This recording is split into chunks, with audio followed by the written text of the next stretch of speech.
Napasyal pala tayo dito sa power plant Makati. At dito na sana tayo magdidingar. Kaya lang, halos lahat ng mapuntahan natin ng kainan, punuan. Pila. Kasi ano pa kumbaga holiday pa rin. Kahit na ngayon January 4 na. So yan guys, bali na dito sa pinaka-food court ng power plant mall. At nakakuha tayo na pwesto ng mesa. At hintayin na lang natin yung kasama natin. Diyan, nag-order rin sila ng pagkain. Ang hirap pa manamay kumain dito sa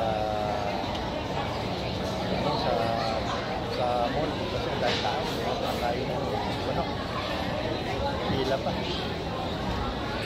Isang pinuntahan natin pang ano pa tayo, pang 18. So lumipat na lang tayo dito sa medyo makakapwesto tayo. Kaya yun, ito na tayo sa pwesto natin. So yan guys, dahil pahirapan na humanap ng pwesto ng makakainan, kaya ito, hindi pa naliligpit yung huling kumain dito sa lamesa na ito. Pinaupo ko na yung anak ko para magkaroon na tayo ng pupwestuhan. Tatawag na lang tayo ng maglilinis niyang lamesa. Yung kasama ko naman na dalawa, yung isang anak ko tsaka yung misis ko, bali pumuntan sila ng pag-orderan nila ng pagkain. Daming tao guys dito sa sa pinaka-food court. So yan, napalinis na natin tong lamesa at yan, hintayin na lang natin yung in-order natin na pagkain. So yan guys, bali ito na yung pagkain na na-order natin. Iba-iba tayo ng choice.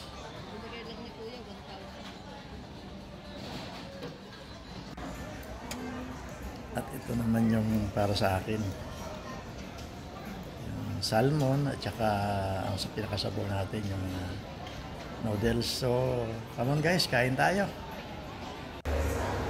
So yan, bali pag kakain natin, ikot-ikot muna tayo ulit. Baba na pinain. Pasal dito sa paligid nito itong power plant mall dito sa Makati. Kasi matagal na ulit tayo hindi nakapunta rito. Kaya sinulit na natin yung panahon na nandito tayo. At magala ulit natin.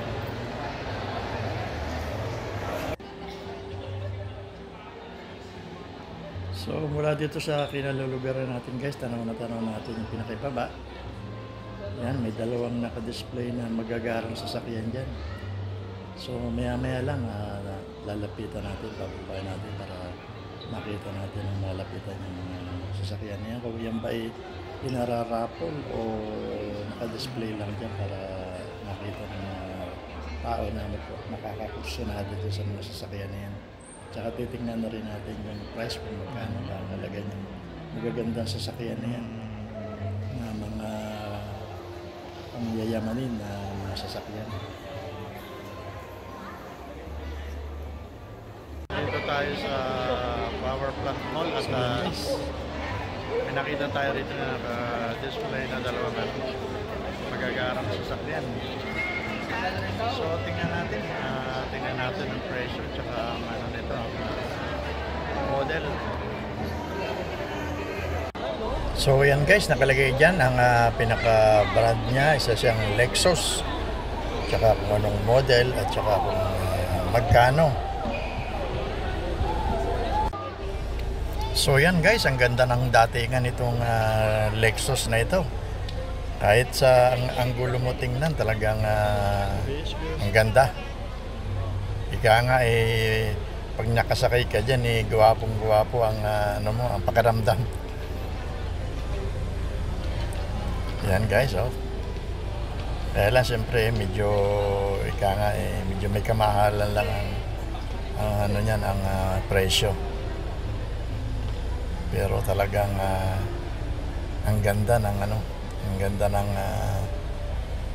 hugis niya, ang ano, ayan, kahit sa likod mo tingnan, Lexus GX.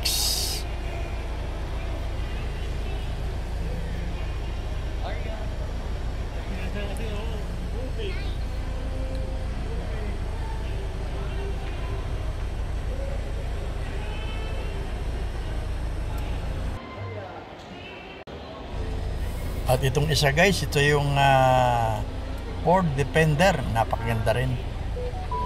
At maganda rin naman siyempre ang presyo. At ito, kahit sa tingin mo saan mong banda tingnan, talaga namang magara ang datingan. So ayan guys, kahit sang anggulo.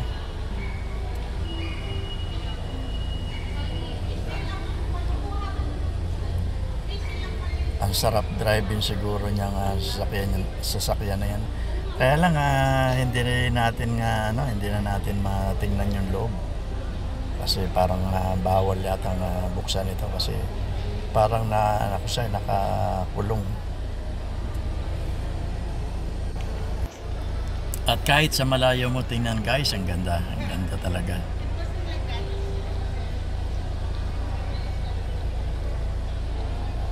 Mapapahanga ka talaga.